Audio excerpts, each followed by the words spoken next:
शाहू बघा इथं मला स्पायडरमॅन करून दाखवतो. तिने जोरात पडली तोंडावर, पण रडली नाही. आणि मी कालच्या व्लॉगमध्ये शेअर केलं होतं की शाहूच्या आत्याच्या इथं गेलो होतो.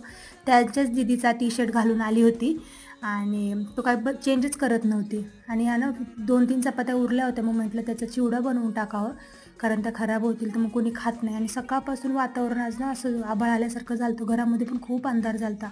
आणि शाहू पाणी सांडवत होती म्हणून मी तिला ओरडले आणि रडता रडता झोपून गेली. आणि ती झोपली तर मला करमतच नव्हतं. मला असं झालं की ती कधी उठल, कारण मी तिला ओरडलेले म्हणून. उठल्यानंतर पण ती थोडी चिडचिडच करत होती. मग तिला टेरेसवर घेऊन गेले, कारण आम्हाला चिवचिव बघायची होती. मग परत 5-10 मिनटं खेळून तिला घरी आणलं, कारण तिला भूक लागली होती. मला म्हटली मला चहा चपाती बनवायची आहे, खायची आहे. मी चहा बनवेपर्यंत पण तिची चिडचिड चालूच होती.